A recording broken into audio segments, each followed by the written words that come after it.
He had everything: wealth, power, and a mansion filled with silence. Until one night, at a charity event, he opened the wrong door, or maybe the right one. Inside, 4 terrified little girls lined up like objects being sold by their own uncle.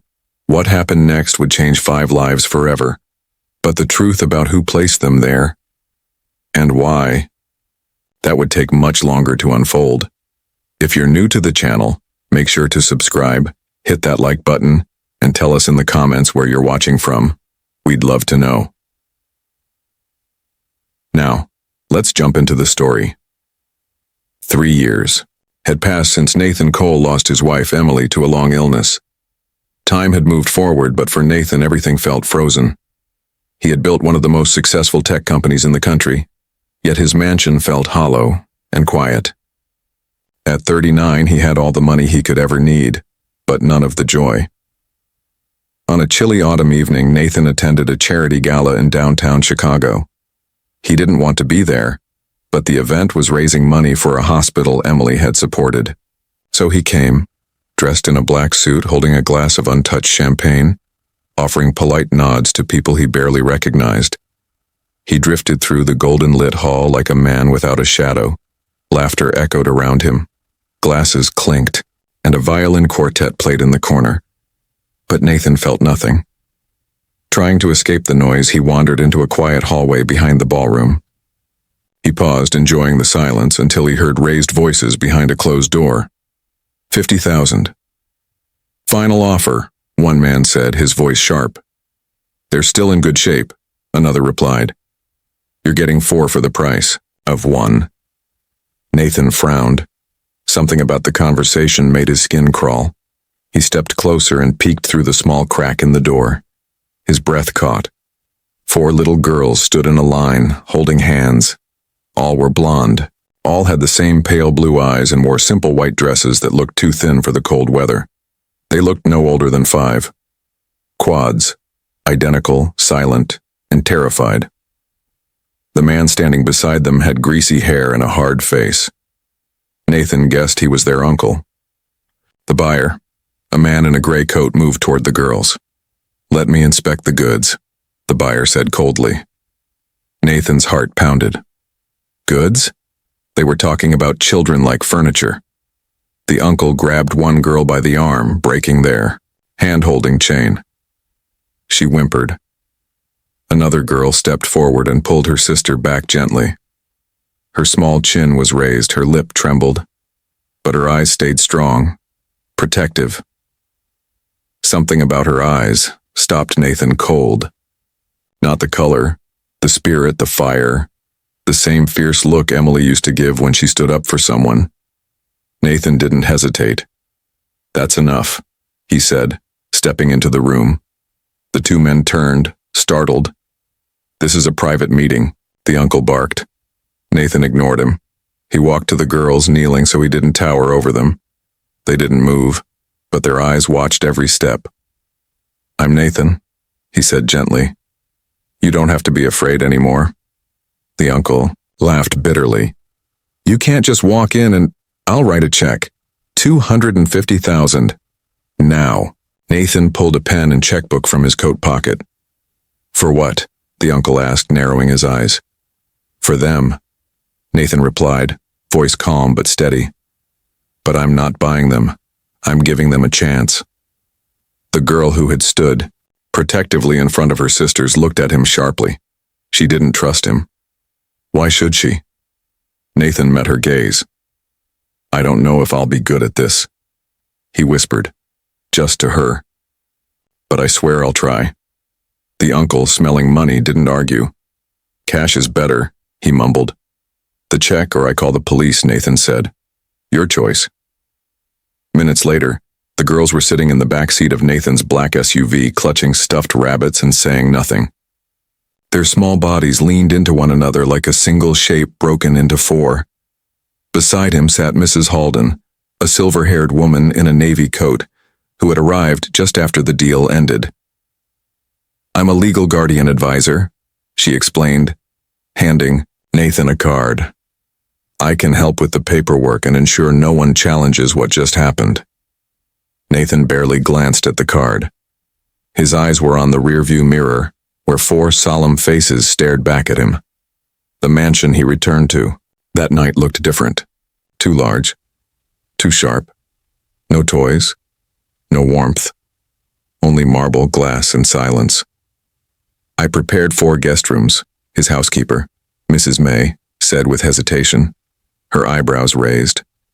But when Nathan showed the girls their rooms, they wouldn't let go of each other. They stood in the hallway, unmoving, until Nathan gave in. You can stay together, he said softly. They climbed onto a single bed, forming a tight knot of arms and legs, rabbits held close. They didn't ask for pajamas or blankets. They simply closed their eyes and hoped it was real. Nathan sat outside the door on the floor, his back to the wall. For the first time in years, he didn't feel empty. Inside the room, he heard soft taps, tap, tap, pause, tap, tap, tap. He realized it wasn't random. They were tapping to each other, talking in a code only they knew. As he watched over them that night, a whisper came back to him. Emily's last request. Don't let your heart stay closed, Nathan. Find something to love again. He looked at the door. Maybe I just did. The next morning, Nathan woke up earlier than usual. He hadn't slept much. Every sound from the hallway had made him alert. But it wasn't the kind of worry that made him tired. It was something else. Something new. He felt responsible.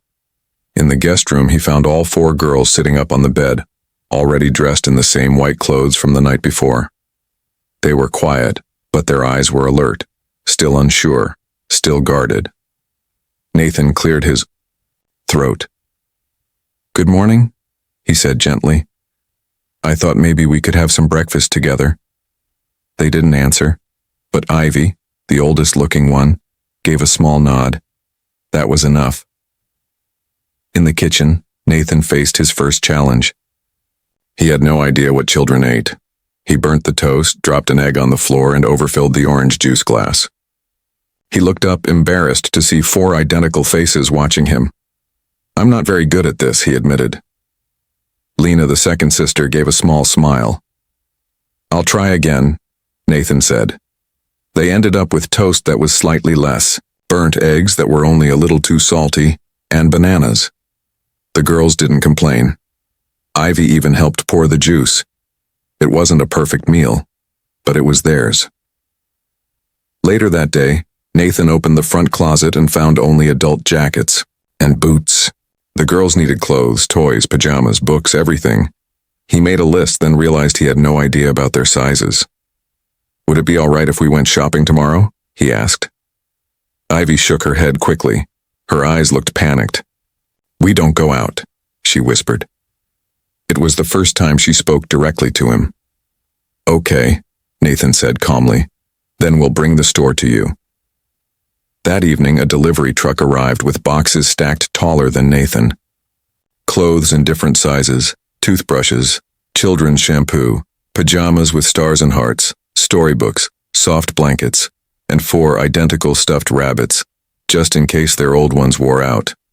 Inside the first box was a handwritten note. Children need comfort, not riches. Here's a start.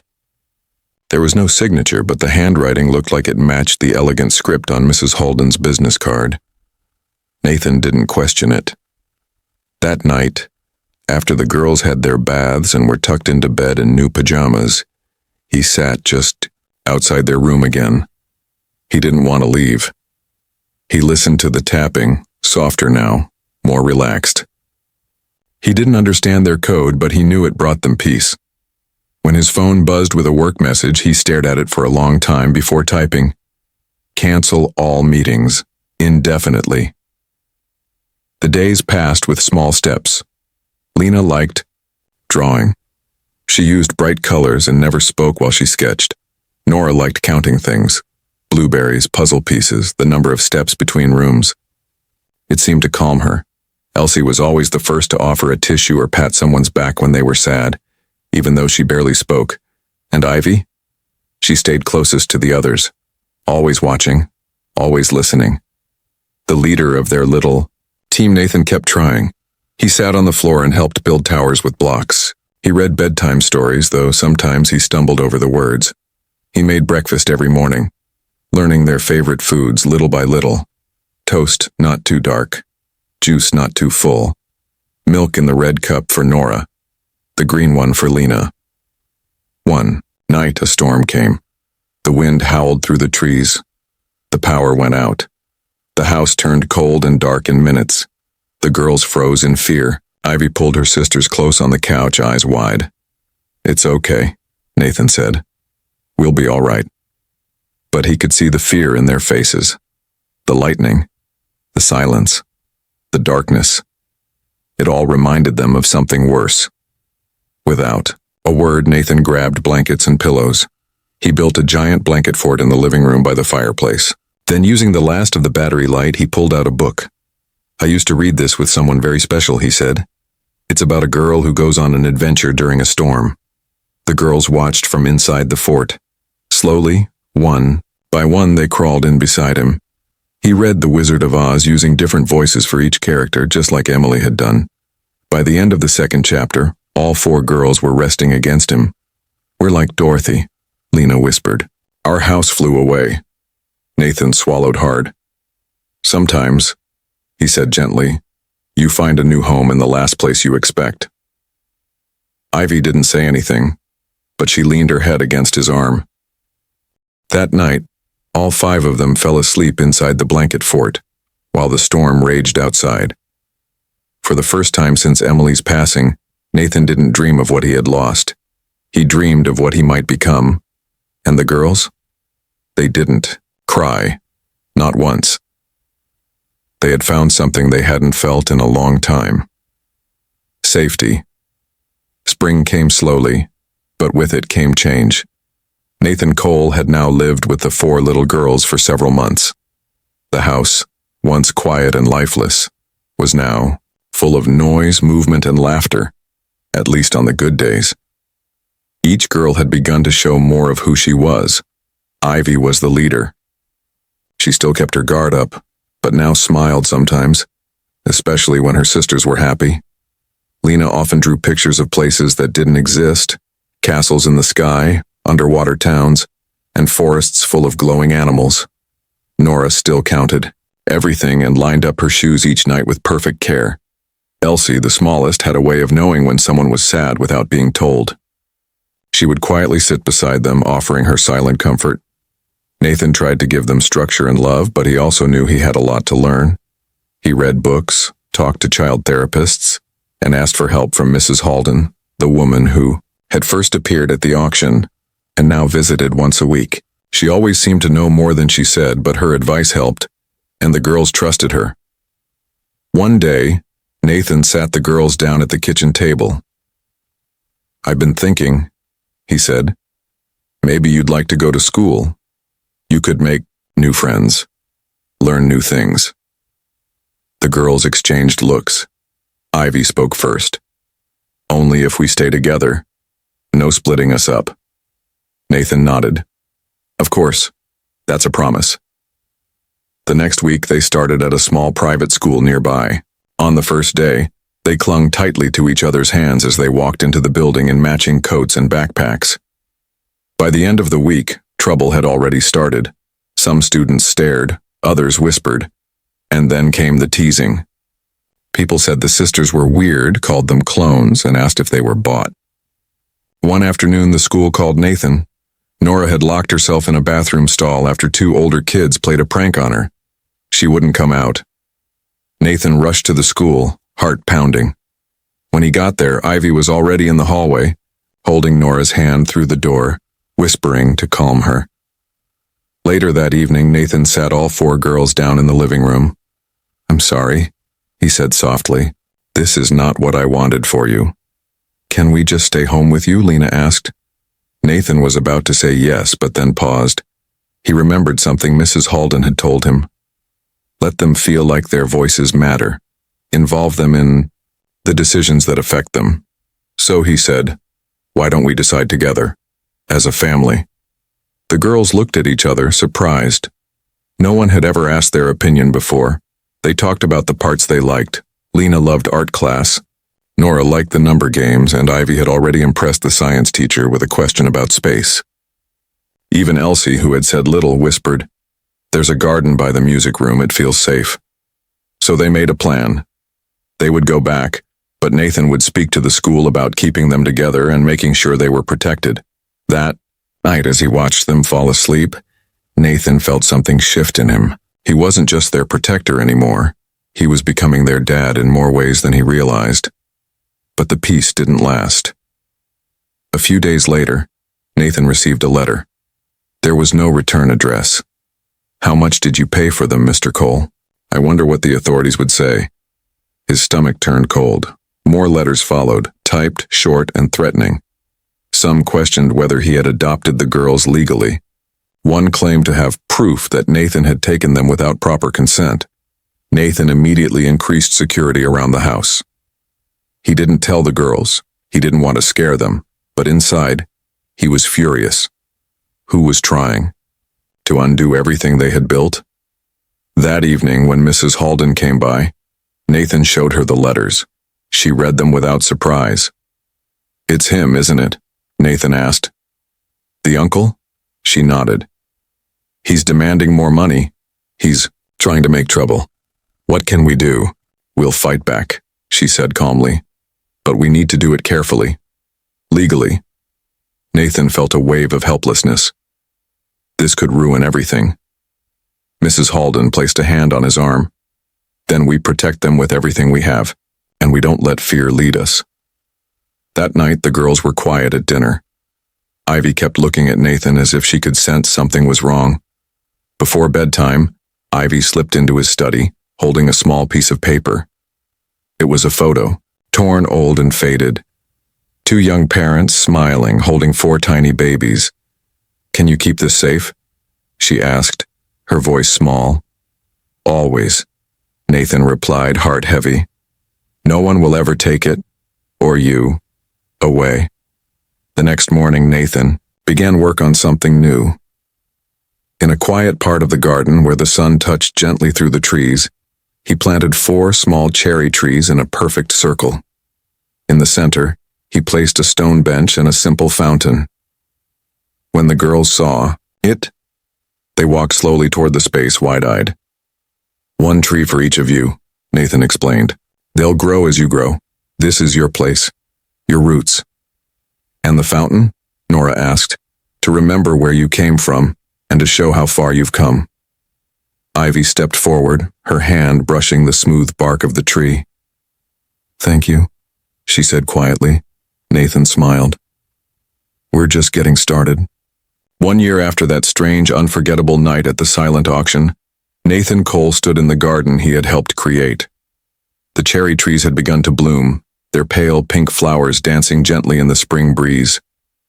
The fountain in the middle sparkled in the sunlight, and the bench nearby had become one of the girls' favorite spots. It was peaceful. But peace hadn't come easily. The past year had tested Nathan in ways he never expected. He had gone from a grieving widower to a full-time parent of 4 young girls who had once been strangers. Now, they were his daughters, by love first, and soon, by law. That morning, Nathan dressed the girls in their best clothes. Ivy wore a navy blue dress and a quiet smile. Lena chose a floral dress she had painted herself. Nora wore a simple yellow outfit and counted the buttons 3 times before they left. Elsie clutched her stuffed rabbit but didn't look afraid anymore. "Are you nervous?" Nathan asked as they drove to the courthouse. "No," Ivy answered. "Just ready." The adoption hearing was held in a small courtroom filled with warm, light and polished wood. Judge Hart, a kind woman in her 60s, welcomed them with a soft smile. She had reviewed all the documents, every paper, every letter, every part of their unusual story. "I've read about the night Mr. Cole met you," the judge said, looking at the girls gently. "But today, I'd like to hear from you. What do you want?" One by one, the girls spoke. Ivy went first. "We want to stay with Nathan. He didn't just save us, he stayed." Lena added. "He makes us feel safe. Like we belong." Nora said, He remembers what we like, even the little things. And Elsie, in her quiet voice, whispered, "He listens when no one else did." Judge Hart looked at Nathan. "And you? Why do you want this responsibility?" Nathan didn't speak right away. His throat felt tight. He looked at the girls sitting so still and brave.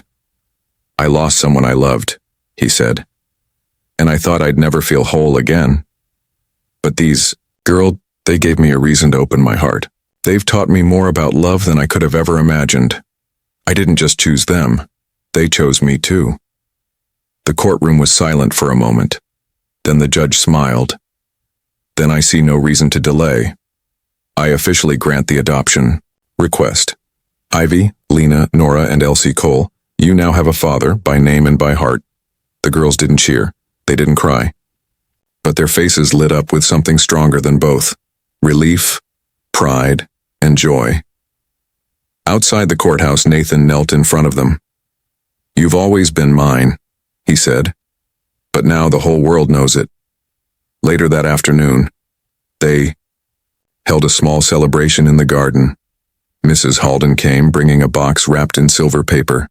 Inside were 4 delicate silver lockets, each with a letter engraved on the front: I, L, N, and E.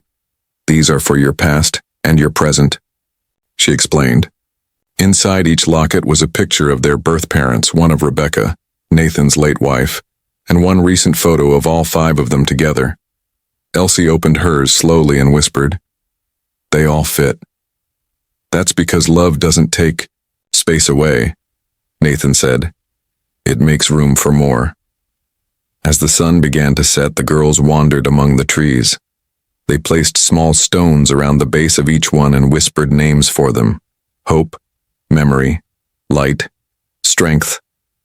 "This garden is our story," Lena said. Nora nodded. "Our roots are here now." Nathan watched them from the bench, his heart full.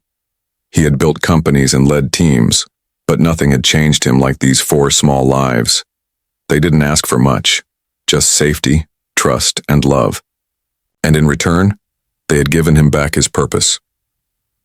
That evening, as bedtime approached, Nathan followed the girls to their rooms. They had chosen their own spaces now, each room filled with their favorite colors, books, and drawings. But they still left their doors open, still connected even as they grew more independent. He checked on each of them. Ivy was reading. She looked up and said, "We're going to be okay, Dad." Lena had drawn another picture, this one of the garden with 5 figures under the trees. Nora had lined up her shoes, then added a 6th pair. "For you," she said with a grin. Elsie, already drifting to sleep, simply reached for his hand. In the hallway, Nathan paused. He remembered that first night, the fear, the quiet, the tapping from behind the bedroom door. And now, there was laughter, warmth, life. He walked to the window and looked out at the garden. The trees stood tall, still young but growing stronger, every day just like them. Nathan smiled. They had planted more than trees that year. They had planted family,